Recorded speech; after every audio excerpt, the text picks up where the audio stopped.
ससुराल में मिला सुकून। संजना किचन में काम कर रही थी।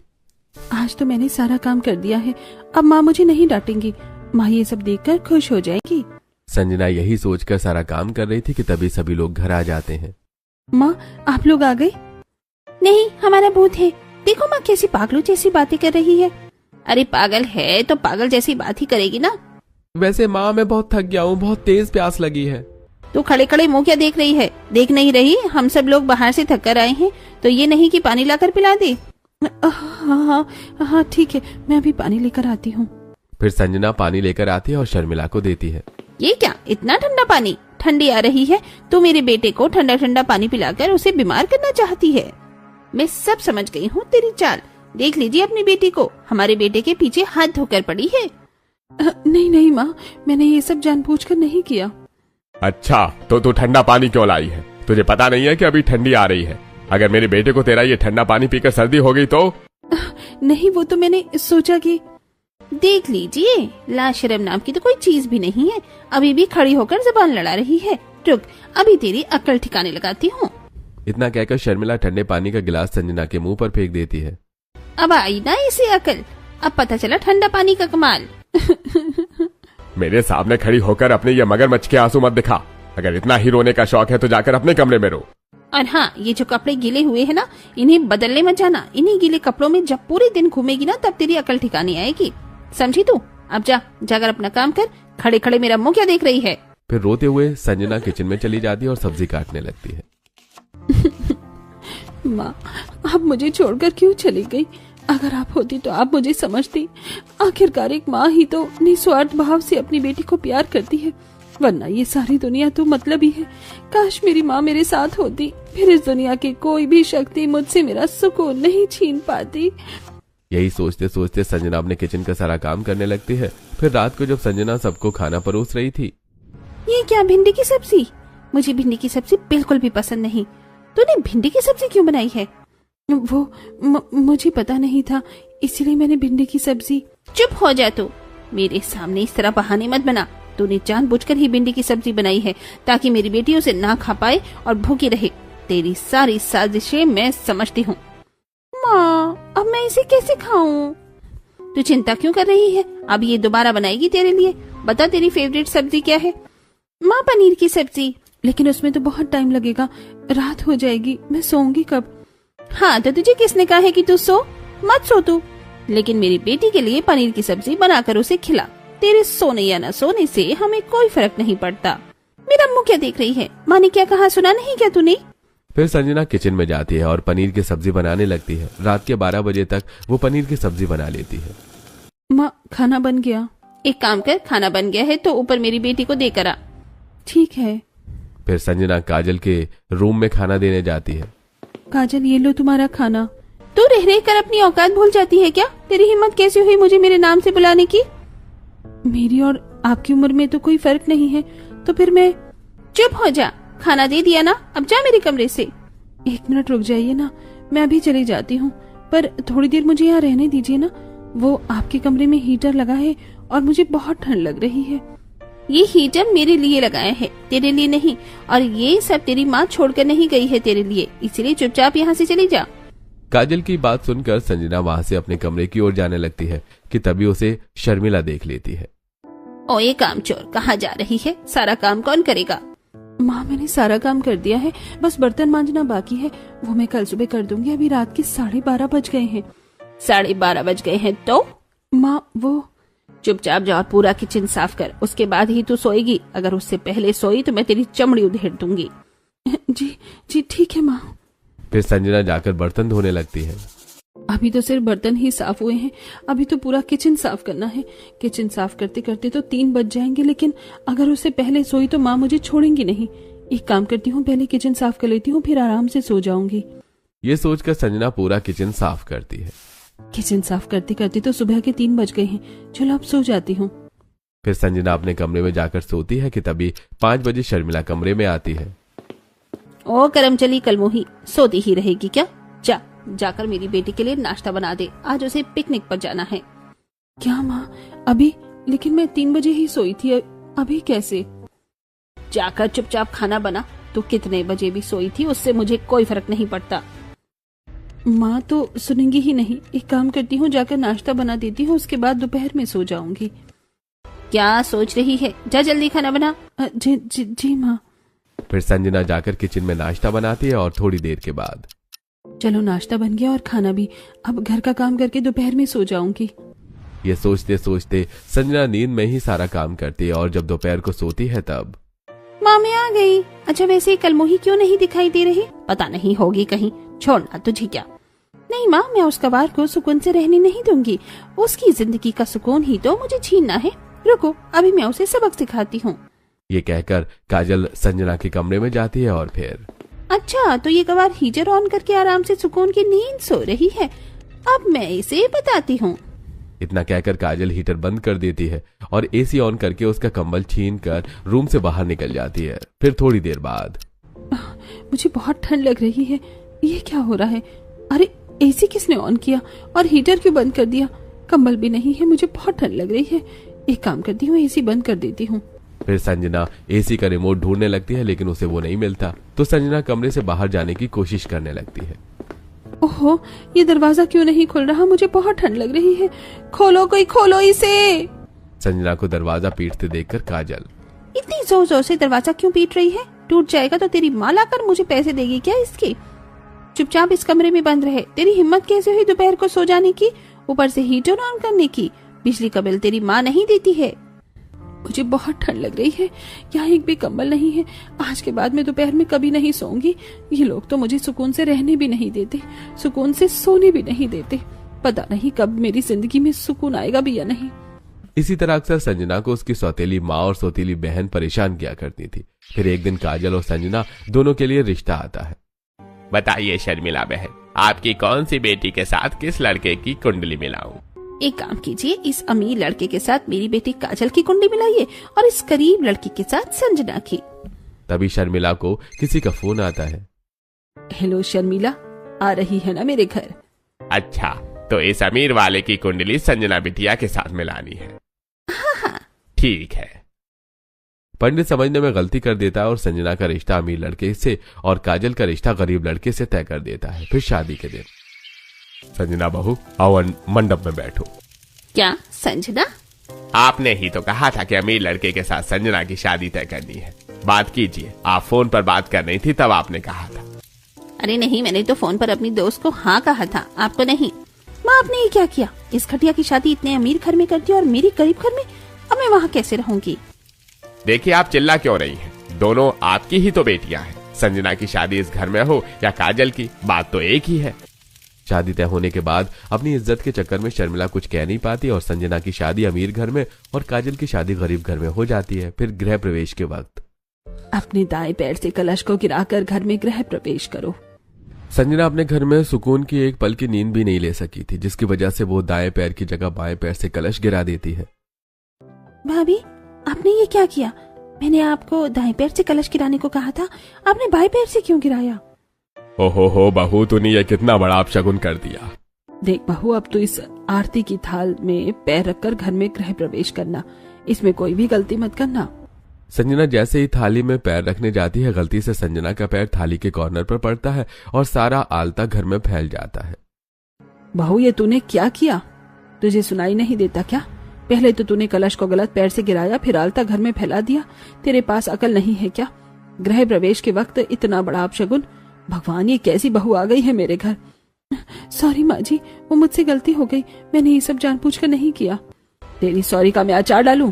गृह प्रवेश में इतना बड़ा अपशगुन कर दिया, पता नहीं अब क्या होगा। चुपचाप मेरी नजरों के सामने से निकल जा और जाकर सो जा।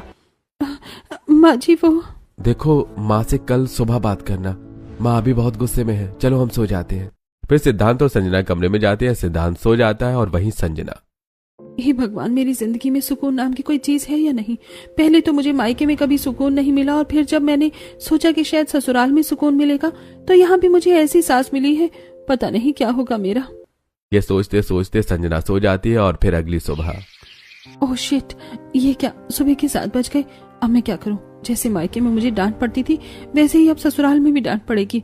चलो जल्दी से तैयार होकर नीचे चलती हूँ, आज तो मेरी पहली रसोई है। ये सोचकर संजना जल्दी जल्दी तैयार होकर किचन में पहुंचती है तो वो देखती है कि वहाँ बहुत सारे सर्वेंट हैं जो खाना बना रहे हैं। तभी वहाँ रूबी और करिश्मा आती है। अरे बहू, तू सुबह सुबह यहाँ क्या कर रही है? माँ जी, वो आज मेरी पहली रसोई थी ना, तो इसलिए मैंने सोचा कि ढेर सारा खाना बना दूं। देख बहू, हमारे यहाँ तो सारा काम सर्वेंट ही करते हैं, लेकिन अब तू जब कह ही रही है तो पहली रसोई की रस्म करनी है, तो तू मीठे में खीर बना ले।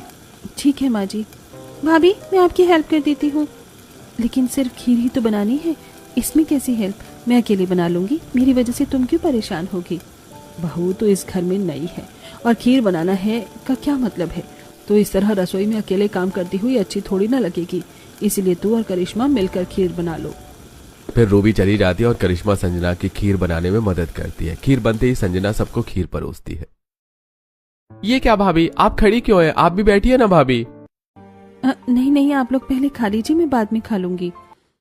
भला वो क्यों?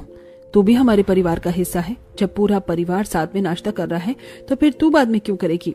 चल बैठ और सबके साथ नाश्ता कर। फिर संजना सभी के साथ बैठकर नाश्ता करने लगती है। खीर तो बहुत अच्छी बनाई है बहू तूने, मुझे तो पता ही नहीं था तुझे इतना अच्छा खाना भी बनाना आता है। हाँ बिल्कुल, सच में बहुत अच्छी है, ना मीठा कम है और ना ही ज्यादा। हाँ भाभी, सच में आपके हाथों में जादू है, जादू। कुछ ऐसी बात नहीं है, और फिर करिश्मा ने भी तो मेरी मदद की है। बहू तू कितनी प्यारी है, अपनी तारीफ भी नहीं सुनना चाहती। सच में तेरी जैसी बहू पाकर तो हमारा नसीब खुल गया। इसी तरह सभी लोग संजना की बनाई हुई खीर की तारीफ करते हैं। फिर दोपहर में क्या हुआ? कहाँ जा रही है तू? माँ जी, सभी ने खाना खाया है तो झूठे बर्तन होंगे, उन्हें धोने जा रही हूँ। अरे बर्तन तू क्यों धोएगी? तू तो हमारे घर की लक्ष्मी है, और फिर लक्ष्मी से कोई बर्तन धुलवाता है क्या? हाँ भाभी, हमारे घर में सभी काम के लिए सर्वेंट खड़े रहते हैं, वो सारा काम कर लेते हैं, आप आराम कीजिए। हाँ बहू, वैसे भी तू आज इतनी जल्दी उठ गई थी, जाकर थोड़ा आराम कर ले। इसी तरह पूरे दिन संजना को कोई भी काम नहीं करना पड़ता। फिर रात को, बहू वैसे मुझे तुझसे कुछ बात करनी है। हाँ माँ जी, बोलिए ना। बहू, कल गृह प्रवेश के टाइम ही मैं तुझ पर इतना चिल्ला बैठी थी, मुझे उसके लिए माफ कर दे। वो क्या है ना, मुझे रस्म में कोई भूल चूक पसंद नहीं है, बस इसीलिए। क्या? हाँ भाभी, माँ को माफ कर दीजिए, माँ इतनी बुरी नहीं है, उन्होंने जानबूझकर आप पर नहीं चिल्लाया। हाँ हाँ ठीक है, कोई बात नहीं, मुझे आपकी बात का बुरा नहीं लगा। हाँ फिर ठीक है, वरना मुझे लगा कि तुझे बुरा लगा होगा। चल अब सब साथ में बैठकर खाना खा लेते हैं। फिर सभी साथ में खाना खाते हैं और खाना खाकर संजना अपने कमरे में जाती है। कल माँ जी मुझ पर इतना चिल्ला रही थी और आज मेरे साथ कितने अच्छे से बर्ताव कर रही हैं। मुझे सबके साथ बैठकर नाश्ता करवा रही हैं, कोई काम भी नहीं करने दे रही, लेकिन ऐसा क्यों? अब समझ में आया, मैं नई बहू हूँ ना, इसीलिए। जब मुझे इस घर में कुछ दिन हो जाएंगे तब माँ जी मेरे साथ अच्छे से बर्ताव नहीं करेंगी। यही सोचते सोचते संजना सो जाती है। अब इसी तरह काफी दिन बीतते हैं। फिर एक दिन, ओह, मुझे बहुत तेज प्यास लगी है और ये कामचोर सर्वेंट तो मेरी बात ही नहीं सुन रहे हैं। माँ, आप इन सर्वेंट्स के पीछे अपना मूड खराब मत कीजिए, क्योंकि मैं आपके लिए पानी लेकर आती हूँ। नहीं, आप रहने दीजिए, मैं माँ जी के लिए पानी लेकर आती हूँ। फिर जैसे ही संजना उठती है वो लड़खड़ाकर गिरने लगती है। अरे संभल कर चलो, क्या हुआ तुम्हें? तुम ठीक तो हो ना संजना? अरे तू ठीक तो है ना बहू, क्या हुआ तुझे? हाँ माँ जी, मैं ठीक हूँ, बस पैर लड़खड़ा गए थे, बाकी मैं ठीक हूँ। भाभी आप आराम से बैठिए, मैं आपके लिए और माँ के लिए, दोनों के लिए पानी लेकर आता हूँ। हाँ बहू, तू आराम से बैठ। फिर संजना सोफे पर बैठ जाती है और सुमित संजना को लाकर पानी देता है। इसी तरह रात को, अरे क्या हुआ, इस तरह इधर उधर क्यों चल रही हो? रात हो गई है, सो जाओ। अरे वो बहू की शादी के कितने दिन हो गए हैं, लेकिन मैं उसे अपना खानदानी हार देना ही भूल गई। अब सोच रही हूँ अभी जाकर दे दूं या कल सुबह दूं। एक काम करो, कल सुबह दे देना। अभी सो जाओ, सिद्धांत और संजना भी सो गए होंगे, तुम जाओगी तो उन्हें डिस्टर्ब होगा। ठीक है, तो फिर मैं कल सुबह दे दूंगी। ये सोचकर रूबी सो जाती है और अगली सुबह होते ही रूबी संजना के कमरे के बाहर पहुंचती है। बहू, बहू, दरवाजा खोल। संजना लड़खड़ाते हुए आती है और दरवाजा खोलती है। माँ जी, आपको कुछ काम है क्या? अंदर आइए। नहीं, कोई खास काम नहीं है, वो तेरी शादी को इतने दिन हो गए थे, मैं तुझे हमारा खानदानी हार देना ही भूल गई थी। ये ले, ये हमारा नौलखा खानदानी हार है, इसे संभाल कर रखना। ठीक है माँ। जा बहू, इस अलमारी में रख दे और हमारे साथ नाश्ता करने नीचे चल। संजना वो हार लेती है और लड़खड़ाते हुए अलमारी में रखने जाती है। अरे बहू, क्या हुआ? तू इस तरह लड़खड़ा क्यों रही है? नहीं माँ जी, कुछ नहीं, नहीं, तू झूठ बोल रही है। कल भी तू लड़खड़ा कर गिरने वाली थी। बता क्या हुआ है तुझे? नहीं माँ, कुछ नहीं हुआ मुझे। संजना रूबी को नहीं बता रही थी, इसलिए रूबी जबरदस्ती संजना का पैर देखने लगती है। ये क्या बहू, तेरे पाँव में तो इतनी ज्यादा सूजन है, ये कैसे हुआ? तूने हमें बताया क्यों नहीं? माँ, मुझे खुद नहीं पता चला। अरे ऐसे कैसे तुझे नहीं पता चला? मेरे पैर में एक कांटा भी चुभ जाता है तो मुझे पता चल जाता है, और तुझे नहीं पता चला? कैसे? माँ जी, यहाँ तो सिर्फ मेरे पैर सूजे हैं, वो भी इसलिए क्योंकि मैं अपने मायके में दिन रात काम करती थी। मेरी जिंदगी में सुकून नाम की कोई चीज नहीं थी, लेकिन जब से मैं यहाँ आई हूँ मुझे एक काम भी नहीं करना पड़ता है, इसलिए मेरे पैरों में सूजन हो गई है। अच्छा, तो तूने बताया क्यों नहीं? सच में माँ जी, मुझे पता ही नहीं चला, क्योंकि मायके में तो मेरा पूरा शरीर दर्द करता था। कई बार तो माँ ने जानबूझकर मुझे जला भी दिया था। मैं अपने मायके में इतने दर्द सह चुकी हूँ कि अब मुझे इन छोटे मोटे दर्द या चोट से कोई फर्क नहीं पड़ता। लेकिन बहू, अगर इस तरह से तू भी इसे अनदेखा करेगी तो क्या पता ये सूजन और भी ज्यादा बढ़ जाए। तूने हमें बताया क्यों नहीं? माँ जी, ये तो फिर भी मेरा ससुराल है। जब मायके में मुझे 102 डिग्री बुखार भी हो जाता था, तब भी माँ मुझे घर का सारा काम करवाती थी, उन्हें कोई फर्क नहीं पड़ता था। तो फिर आप तो मेरी सास हैं। इतना कहकर रूबी संजना को अपने बगल में बिठाती है और उसका हाथ पकड़कर कहती है, बहू आ इधर बैठ। देख बहू, तेरे मायके में किसी को फर्क पड़ता था या नहीं, इससे मुझे कोई फर्क नहीं पड़ता, लेकिन अगर यहाँ मेरी बहू को एक कांटा भी चुभता है तो मुझे उससे बहुत फर्क पड़ता है। तू रुक। रामू, रामू, मसाज का तेल लेकर आओ। रूबी की बात सुनकर रामू मसाज का तेल लेकर आता है।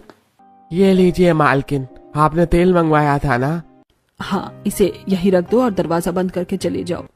फिर रामू वहां से चला जाता है और रूबी संजना के पैरों में मसाज करने लगती है। माँ जी, ये आप क्या कर रही हैं? आप मेरे पैर मत छूइए। क्यों बहू, चुप रहे। तू मेरे पैर छू सकती है, मैं करिश्मा के पैरों में मसाज कर सकती हूँ, तो तेरे क्यों नहीं? तुझ में और करिश्मा में कोई फर्क नहीं है। मैं बहू हो या बेटी, दोनों को एक समान मानती हूँ। इतना कहकर रूबी संजना के पैरों में मसाज करती है और फिर, देख बहू, मैंने तेरे पैरों में मसाज तो कर दी है, अब तू यहीं आराम कर, नीचे आने की कोई जरूरत नहीं है। मैं तेरा नाश्ता ऊपर कमरे में भिजवा दूंगी। लेकिन माँ जी, मैंने कहा ना, तू आराम कर। फिर रूबी वहां से चली जाती है और फिर, मैम, आप यहाँ कुछ चाहिए क्या?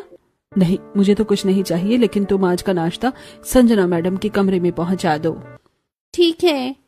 और हाँ, आज उसकी पसंद का पनीर चीला बना देना नाश्ते में। ठीक है। फिर थोड़ी देर बाद मेड संजना को उसके कमरे में नाश्ता दे देती है। वो एक दिन था जब मुझे सुकून के 2 पल भी नहीं मिलते थे, और आज यहाँ मेरी पूरी जिंदगी सुकून से बीत रही है। बैठे बैठे नाश्ता मिल रहा है और मुझे घर का कोई काम भी नहीं करना पड़ रहा। सच में भगवान के घर देर जरूर है, लेकिन अंधेर नहीं। यही सोचते सोचते संजना नाश्ता करती है और फिर नाश्ता करके सो जाती है। फिर थोड़ी देर बाद, माँ ने कहा था ना, भाभी की तबीयत आज ठीक नहीं है। अरे हाँ भैया, मैं तो भूल ही गई थी, आपने अच्छा याद दिलाया। मैं अभी उनके कमरे में जाकर देखती हूँ, उन्हें किसी चीज की जरूरत तो नहीं है ना? ये कहकर करिश्मा संजना के कमरे में जाती है। भाभी तो सो रही है, चलो ये तो अच्छा है। लेकिन ये क्या, भाभी ने तो हीटर ऑन ही नहीं किया है। ऐसे तो भाभी को ठंड लग जाएगी। एक काम करती हूँ, हीटर ऑन करके भाभी को कंबल उड़ा देती हूँ, फिर भाभी अच्छी तरह से सो पाएंगी। ये सोचकर करिश्मा हीटर ऑन करती है और जैसे ही संजना को कंबल उड़ाने जाती है, करिश्मा तुम नहीं, मैंने ये हीटर ऑन नहीं किया है। भाभी, आप ये क्या कह रही हैं? हीटर मैंने ऑन किया है, और फिर आप इतनी घबरा क्यों रही हैं? ठंड आ रही है, बिना हीटर ऑन किए आप कैसे सोएंगी? नहीं, कुछ नहीं। ठीक है भाभी, आप आराम से सो जाइए। फिर करिश्मा वहां से चली जाती है। यहाँ कितना सुकून है। सच में एक मेरा मायका था जहाँ सुकून का नामो निशान नहीं था, और एक ससुराल है जहाँ सुकून के अलावा और कुछ है ही नहीं। फिर संजना सुकून की नींद सोती है, और इसी तरह संजना को थोड़ी सी भी दिक्कत होती तो सभी लोग उसका बहुत अच्छी तरह से ध्यान रखते थे। फिर एक दिन कुछ पड़ोसन घर आती है। वैसे रूबी, तूने अपनी बहू के हाथ का आज तक हमें कुछ खिलाया नहीं। हाँ, आज तक तूने हमें कुछ नहीं खिलाया। आज तो हमें कुछ अच्छा सा मिलना चाहिए, अपनी बहू के हाथ से बना हुआ। अरे लेकिन कोई बात नहीं माँ जी, मैं बना देती हूँ सबके लिए कुछ। भाभी, मैं भी आपकी मदद कर देता हूँ, आप अकेली कैसे बनाएंगी? अरे लेकिन तुम क्यों मेरी वजह से परेशान होगे? मैं खुद बना लूंगी, तुम आराम से बैठो। चलिए ना भाभी। फिर संजना सबके लिए चाय और पकौड़े बनाती है और सुमित भी सबको सर्व करवाने में मदद करता है। बाकी सब तो ठीक है, लेकिन इसमें नमक थोड़ा ज्यादा नहीं है। खाकर मुंह पूरा नमकीन हो गया। स्वाद तो आ ही नहीं रहा है, बस नमक ही नमक लग रहा है। हे भगवान, रूबी तेरी बहू को कुछ बनाना ही नहीं आता। एक पनीर चीला बनाया, उसमें भी नमक ज्यादा है। पता नहीं अपने घर से क्या सीख कर आई है। वही तो, हमें लगा था कि तेरी बहू गांव से है तो उसे बहुत कुछ अच्छा बनाना आता होगा, लेकिन यहाँ तो उसे कुछ बनाना ही नहीं आता। इसी तरह सभी पड़ोसनें रूबी को ताने मारती और वहां से चली जाती हैं। वो माँ जी, मुझसे गलती हो गई, मैंने जानबूझकर नहीं किया, मुझे माफ कर दीजिए। मेरी वजह से आपको सबके ताने सुनने पड़े। अरे तू इतनी घबरा क्यों रही है? गलती ही तो हुई है और गलती इंसान से ही होती है। तू चल, उन पड़ोसियों का तो काम ही ताना मारना है। इतना कहकर रूबी अपने कमरे में चली जाती है। थैंक गॉड, माँ जी ने मुझे कुछ भी नहीं कहा, वरना मुझे तो लगा था कि जैसे मायके में मुझसे गलती होती थी तो मेरी सौतेली माँ मुझसे जानबूझकर जला देती थी, वैसे ही ये भी करेंगी। लेकिन माँ तो बहुत अच्छी हैं। अब धीरे धीरे संजना अपने ससुराल में सुकून से रहने लगती है। उसे जो भी मायके में नहीं मिला था वो सब कुछ उसे ससुराल में मिलता है। फिर एक दिन सभी जब सोफे पर बैठे थे। क्या हुआ बहू, तू बोर हो रही है क्या? हाँ माँ जी, वो यहाँ कुछ करने को है नहीं ना। अच्छा तो भाभी, आप इस वक्त अपने मायके में क्या करती थी? आप वही यहाँ पर भी कर लीजिए। मैं इस वक्त अपने मायके में काम करती थी, लेकिन यहाँ पर तो कोई मुझे कुछ काम करने ही नहीं देता। सभी काम के लिए यहाँ सर्वेंट है, इसीलिए मैं बोर हो रही हूँ। अच्छा तो ऐसी बात है भाभी, तो आप एक काम क्यों नहीं करती? भैया के साथ कहीं घूमने क्यों नहीं चली जाती? हाँ बहू, और अगर सिद्धांत को टाइम नहीं मिल रहा तो तू अपनी किसी सहेली के साथ घूमने चली जा। क्या सहेली के साथ? मैं अकेले? हाँ, तो इसमें कौन सी बड़ी बात है बहू? करिश्मा भी तो अपनी सहेलियों के साथ घूमने जाती है, फिर तू क्यों नहीं? ये क्या हो रहा है? कहाँ मायके में माँ घूमने की बात सुनते ही मुझ पर भड़क पड़ती थी, और यहाँ ससुराल में मेरी सास खुद मुझे घूमने के लिए कह रही है। क्या हुआ भाभी, क्या सोच रही हैं आप? नहीं नहीं, कुछ नहीं। ठीक है, फिर जब सिद्धांत आएगा तब तो उसके साथ कहीं बाहर घुमाना, तेरा मूड भी ठीक हो जाएगा। फिर जब सिद्धांत घर आता है तब संजना तैयार होकर सिद्धांत